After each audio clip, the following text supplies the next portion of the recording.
لقد صدق الله رسوله الرؤيا بالحق لتدخلن المسجد الحرام إن شاء الله آمنين محلقين رؤوسكم ومقصرين لا تخافون فعلم ما لم تعلموا فجعل من دون ذلك فتحا قريبا والذي أرسل رسوله بالهدى ودين الحق ليظهره على الدين كله وكفى بالله شهيدا محمد رسول الله والذين معه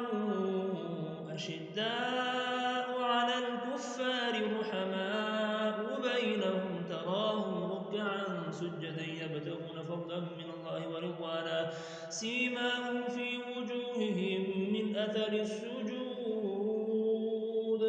ذلك مثلهم في التوراة ومثلهم في الإنجيل كزرع أخرج شطأه فآزره فاستغلظ فاستوى على سوقه يعجب الزراع ليغيظ بهم الكفار وعد الله الذين آمنوا وعملوا الصالحات منهم مغفرة وأجرا